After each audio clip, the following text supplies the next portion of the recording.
Welcome to the Dachop team. I'm your host, Seth the Dart Child. I'm your host, twinsinc.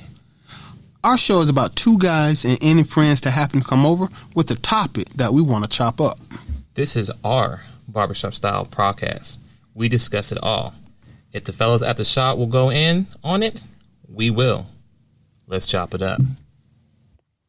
Good afternoon. Welcome to another episode of the Chop I think the topic today is something we've been mulling about. Generational wealth. I like that. How do we, what can we do? Once again, we're not experts in this, but this conversation needs to be going on everywhere. It's not being taught in school. Well, it's not being taught. It's not being taught in middle school, high school, not even college. Yeah. Well, So, it's such a blind spot that, and I understand because if you don't have wealth, you can't even imagine leaving wealth, but that's true.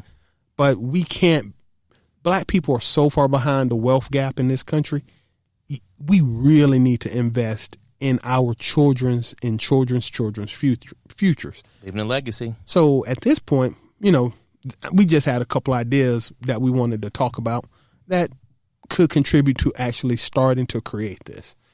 So you want to start on it? You want to take off? We definitely take off here. Now, there's no particular order. We didn't just write this down and have it already planned out. But this is a conversation that needs to be had regardless. So first, I want to say is that for generational wealth, the first thing needs to happen is that couples, parents, husband and wife need to stay together. Yeah. That's number one. And the reason why I say that, because one, it's hard for one person to create generational wealth for a family. Now, you can do generational wealth for yourself by yourself, right? Before you get married, right? If you don't have any kids, what's the next generation for? Exactly. But at least if you're already single, you can always work on your future. But this is for if you're in a family, husband, wife, marriage couples, and you have kids, you start thinking ahead of time, all right, what do I need to do to secure my family? And as being father and husband and wife, we need to make sure we stay together, because it's hard for a father who is separated, because 90% of the time, if there is a breakup or a split, the father has the bearing to have to pay, child support and alimony on top of everything he got to do in his own household. We're not going on a whole rabbit hole talking about who photo was, whatever case. We just know, if you look it up, 9%, it's probably even higher than that, but most men pay child support and pay for this. Yeah, and I just want to, clarify once again, this isn't a discussion about child support on this one. But here's the point. If you're paying child support, regardless of who you are, that's income that is being sent out of your household, out of your pocket. You can't invest, you can't build, you can't plan for the future, because that money is taken away from you, period. So instead of putting it into your 401k and gathering interest, or buying stock on fidelity.com or something, right, that money's just gone into the universe. It's gone. Now, by the time you finish paying child support, let's say you pay child support for 10 years. That's 10 years of potential investment income that's just gone. It's history. Right. Yeah, that we got to stop doing that to each other. I'm not saying that you need to stay in an abusive relationship, but we got to find a way to stay together for us, for our future. That's how I feel about it. And really for the kids, right? Yeah. Once again, we won't stick to the nice part, right? But just that single thing, alimony and child support, it's a future killer. And no matter how it looks, if you get divorced at 30 with 2 kids, you'll be paying child support maybe till you're 45. That's 15 years of potential investments for your children's future. History. Gone. Never happened. Because you're trying to survive the daily. You're trying to survive daily with paying your own bills, plus taking care of the money being sent out. And she doing the same thing. This ain't no stone throw. Right, but we just got to stay together. We got to work together. Yeah, so that's this number one, and we can do a deep dive on the whole separation and divorce and stuff later on. But that's not what we're talking about. This is not a bash. This is about educational, about generational wealth. But number one, we have to stay together. You got the next one? What about you? Okay. And this isn't in order, so it's not, But yeah, the second topic would be life insurance. This is a pet peeve of mine. That's a good one. When, I always throw my personal stuff into it, but when my father passed, we had to come together as a family to bury my father. He left literally zilch behind him. It cost us to put him away. That sucks, right? It does. I mean, think about this. If you were in your 20s and you got $1 million life insurance policy, it might just cost you $100 a month. Yeah. Literally, $100 a month. The younger you are, the cheaper it is, and the higher you can get. Exactly. Now, when you die, life insurance isn't taxed. That would have been $1 million tax free to your descendants. Mm-hmm. But nah, we had to have another pair of Jordans or some crap like that. Once again, when you die, even if you don't have any money in the bank, life insurance. Get life insurance. Teach your children about money so that the moment you pass away, hopefully it's after a long, happy life, they don't just blow that junk on a damn Escalade or some crap like that. Right. Think about where they'll be. You've given your kids the fact that without you in this world, you left something behind to help them put their kids through college, something. But we can't always just keep starting over generation after generation. It's a losing proposition. And you know what? And that's really good because even if you can't, let's say you're not a business-minded person, you can't create a business. Having that life insurance when you go is a good thing. Now, hopefully, you raise your kids and your family right, so don't try to take you out like them, Menendez brothers. Yeah, we trying to hope everything is a positive here. Positive. But yes, definitely I have life insurance, so definitely if God takes me away sooner, my family won't be homeless. Exactly. And hopefully everything's done right. That can be a starter for them to create their own business, or if they have any debts, pay those debts off and live free. You know what I'm saying? Like stress free. Just go and pay the gas, water, electric, the things you got to pay every day. But definitely, people, life insurance is something you definitely need to do. Point blank, period. Take care. Listen, we all going to die. We all kicking. Nobody gets out of life alive, ever. True. So, but when you look at it, white people, and I'm going to compare white people, but they know how to do this. They always leave, not always, let's not lie, but a good chunk of them leave something behind to make it easier for the next generation. Life insurance. That's one of my main ones, life insurance. Okay. So next one I'll think, like I said, it's no order. So third, I would say it's kind of like a combination. So education is key, meaning that once you get the money, you have a plan of what to do with it. Mm-hmm. So I'll say this. 3, leave a will. Leave a will. Okay. Very detailed will. Mm-hmm. And yes, that's still generational wealth. Reason why I say this. Think about this. Prince just died. Not just died, but Prince passed away. Mm-hmm. And he has money. He has everything. People fighting over the house, royalty. Case maybe because destroying his estate. Exactly. Because one, there's no will. Mm-hmm. Now, why I say have a will is important because let's just say that as being the husband or being the wife, that your significant other may not be great with money. Okay? Mm-hmm. We're going to keep it 100 here. Guess what? In your will, you can detail how the money should be spent, right? Like, for example, you can say, listen, I want $50,000 to go to the kids. Once they hit 22, something like that, where they can't touch it.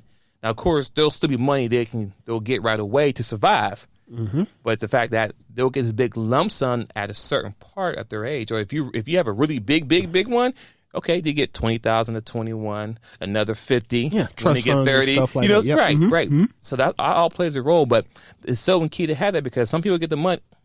Listen, we had this conversation. Let's just say that me and the wife on somewhere on vacation and we both die. Right? Boom. Now there's a will. Mm-hmm.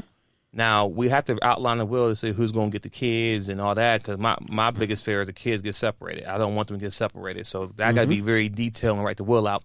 But the point I'm trying to make is that the person you leave to, let's say, take care of the kids. The guardian, thank you.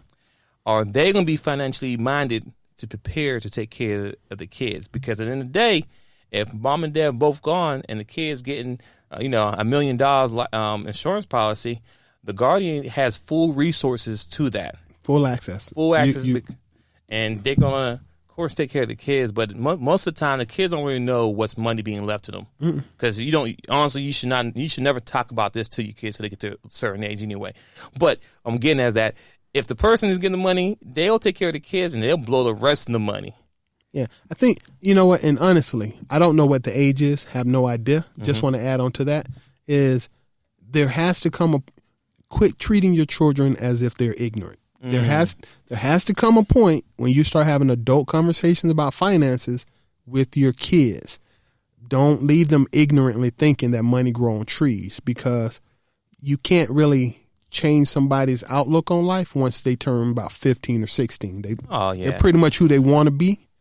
Educate them early about financial reality. That's why I say it's like a combination, education and will, because that's all plays a role together. Because you just can't leave money to people, because if you give somebody money who don't know how to handle money, they're going to do what they've been doing on the higher magnitude. Exactly. They drink, they're going to probably drink themselves to death. They smoke weed, they're going to probably kill themselves by lacing up and go higher. But the thing is, it's about education and teaching kids about money. Also, leaving a detailed will on how it should be given.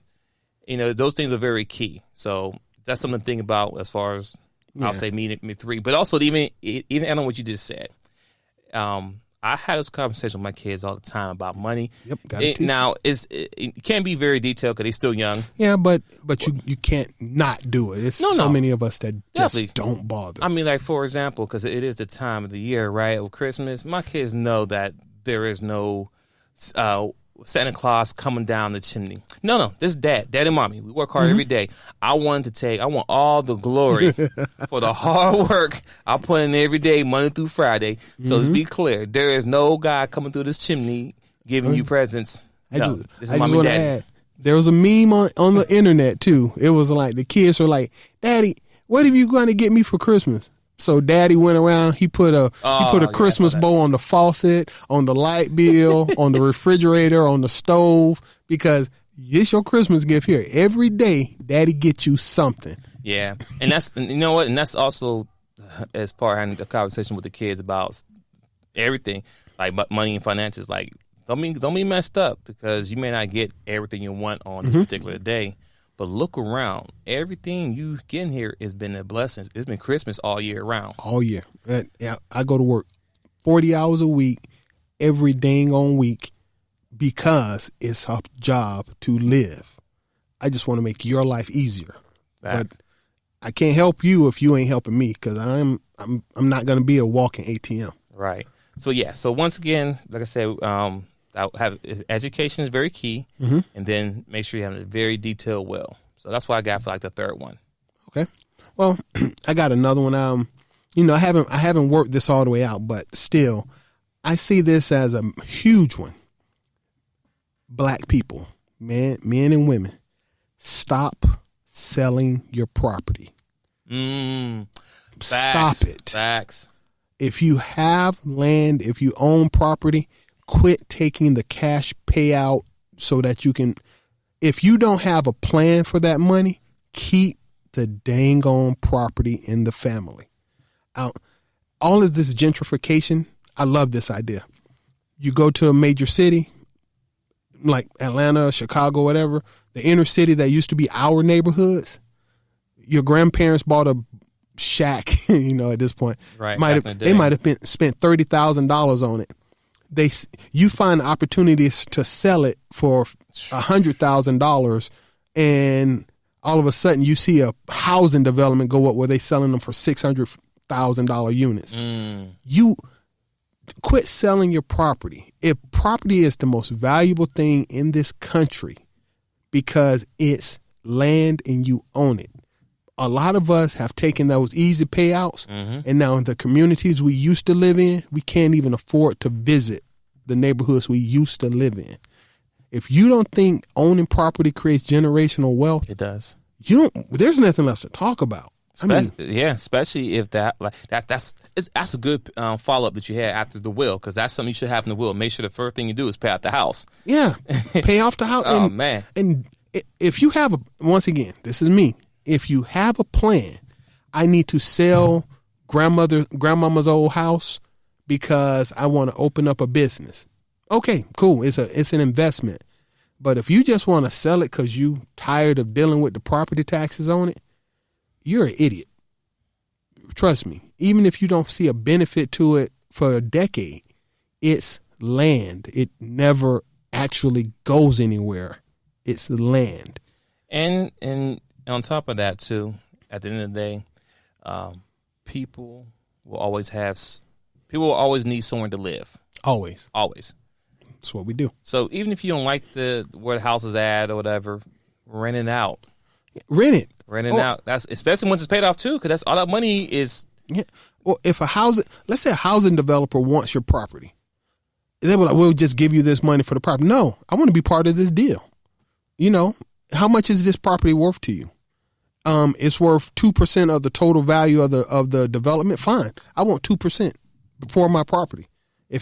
Otherwise, don't sell it. I mean, just hold on to your properties. Yeah. It's black people own so little. For the money that black people generate, the income, they always say black wealth. We spend $2 trillion a year or more, but we don't own 5% of this country. How do we make up 14% of the population, but we can't even own 5% of the land in this country? That's on you guys. That's on us. Stop. If you own it, keep it. Take care of it. And if you can, pass it down. Quit cashing out because paper fold easier than a title. Okay? Yeah. That's a good one. All right. So the next one we have, which might be like, dang, I was waiting for you guys to get this. Okay. Create your own business. Now, mind you, the first 4 things we said is very key. If you don't have the first 4 things set up, you might forget about doing the business. I mean, for real. Once again, any combination of this works. Do it all if you can. Definitely. So yes, the next thing, what you want to do is you want to create a business, something that you can start from the ground up and leave it for generations to come. Mm-hmm. I mean, think about it. And mind you, creating a business is not easy. It's tough, but just think about this: the Fords. You think about these big names, these when the Fords started their business back in whatever 19 whatever it wasn't easy work. It wasn't rich back then, but they had a vision. They had a vision that, hey, let's create this business, and then we just pass it down to the family. And now the great grandfathers put the hard work in now, but the great grandkids is living their best life. Oh, you know what I'm saying? Yeah. Because so what I'm saying is that it's gonna be hard doing it. Yes. So right now I have a business right now, co-businesses with twinsinc, right? I'm not going to see the fruits of my labor, not like how my kids or my grandkids is going to see it, because I'm putting the work in now, that foundation. So even once I'm gone, I'm setting it up to where my kid is going to run the business even when I'm long gone. Oh, yeah. So the brand and name will always still be there, just ran by someone else. I mean, think about the NFL, right? Team Cap, I ain't watching it. The football team's owners, they leave their legacy to their kids. You look at the Oakland Raiders. They're Al Davis. He passed away. I forgot his son's name, but his last name is Davis too. But his son is now running the team because you keep it in the family and you pass it down. Regardless, the team may not be good, right? The Raiders, they're getting better, but it ain't good. But the thing is that the NFL generate millions of dollars every year. And I'm sure when Al Davis bought the business back in the day, he might spend, $100,000 back then, which was a lot. But now the NFL teams, they're making hundreds, if not billions of dollars a year. Exactly. You think Robert Kraft is going to be like, okay, I'm getting old, I should sell this and cash out? Hell no. When he died, the Patriots will still be owned by the Kraft family. That's exactly. End of the sentence. And if you notice, most of the owners of the teams are all old, right? Exactly. And some of them like 60, 70, some even die in position. Well, of course, because they don't have a job. It's owned. They don't have to do nothing. I mean, if you look at the Steelers, the Rooney family, that team has been in the Rooney family for decades. Exactly. So the point I'm trying to make is, people, whatever business you do something that you can leave for your kids to run. So right now, we have to put the work in to build the foundation, get together, and then once it gets where it needs to be, you pass it on, and that's creating another generation of wealth. Mm-hmm.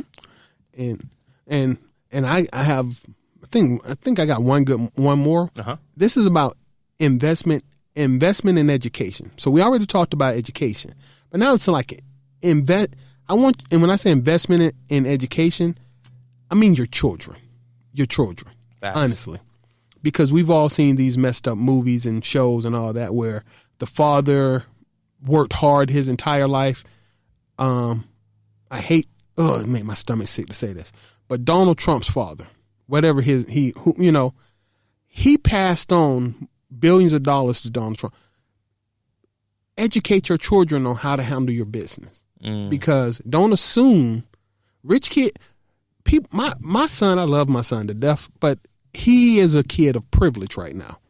Not that we're rich or anything like that, but he would not have survived my life. He has no idea of the hurdles I had to go through to get to where I'm at so that he could be a lazy, normal, average, shiftless teenage kid. He does a lot of stuff that makes me want to throw a brick at him. Okay? But all out of love. I know. I'm saying I'm working hard, but the truth of the matter is, like, he takes for granted stuff I could never have taken for granted. And yeah, that's all I'm saying. Go ahead. I'm saying that's a whole nother topic. Yeah, but that's the point. Your children, if they are raised in a circumstance of plenty, they can't understand the privilege. famine. I want to say not privilege, plenty, because I want to say they can't understand the famine that you survived to work to the point where you can provide plenty. I was hungry so that he never has to be. I didn't choose to be hungry. I chose for them not to be hungry. And keep that thought. Just so make it a little more clear for people what he's saying. Michael Jordan is the best NBA player, right? Okay. Clutch or whatever, 6 rings, whatever. Mm-hmm. He had 2 sons, right? But both his sons were never NBA type of people to make it. Okay. Not saying they're not good, but the point I'm trying to make is that the same struggle that Michael Jordan had to go through as far as being cut, working hard every day to get better, to be the best on each team. His sons don't have that because, one, they had the name Jordan behind them, so they got a lot of things. Oh, come on, yeah, sure, because, the dad's going to bring in seats into the place. So I'm just giving an example of how the kids don't have the same push and hunger the dad did, like Michael Jordan did. That's why the sons are not in the NBA. Not saying they're not good players, but they didn't have that hunger, that push. They had everything get to them, so I can create a store over here, I can do this. They didn't have to play basketball to make money because they already got the heritage from their father. So I'm just giving an example of what, like I said, education, or they don't know about the famine and the struggle that Jordan had to go through because who he is. Yep, So exactly. I just want that in there, get by, Well, yeah, I mean that's a perfect example. We always know this, but the stuff my mother did to survive isn't the stuff that I had to do to survive, because the world keeps changing. But if you take for granted if you as an adult right now work as hard as you can to provide the best life that you can for your kids, your kids will not get the same life lessons you got. So the same thing that made you get up every single morning and do the best you could to provide for your family, they may not see that. And we're talking generational wealth. We're not talking about one generation. I don't want to make $1 million for my son to blow it 6 months after I die. Right. I need my grandkids and my great-grandkids and my great-great-grandkids to eat from that plate. And they can't do that if you don't teach the next generation how to do this. You got to, and I'm not saying education, invest in your kids. The biggest investment you can give to your kids is your time and your wisdom. Invest, not just buying stocks, in your children. Bring them up to see what you need them to see. Yeah, because they are the future. Yeah. Well, I got one other thing. Listen, I ain't nothing. This is a tip that I heard from a older white gentleman. This is where I got it from. A lot of us have credit cards, decent credit cards, have kids. If call your company or whatever, check the rules. But when your kids turn 16, in my state, in Georgia, you can do it at 16. You may be able to do it earlier. Put your kids as an authorized user on your credit card. Do not give them the credit card. Right. If you're taking care of the card and you're monitoring it, put them as authorized users. You will build their credit. So when they turn 18 years old and they can officially go out and get their own credit, you may be turning them loose with a 750 or better credit score at 18 years old. At that point, student loans will be cheaper if they need it. Car loans will be cheaper if they need it. Mortgages will be cheaper if they need it. They won't require a cosigner. Opening up a business might be better because they have better credit. You can do this for free. It won't cost you anything. Make them authorized users on the credit cards. Don't give them the credit cards. Pay them in as long as you handle your business. Their credit you'll be building their credit prior to them turning 18 years old. So that's it.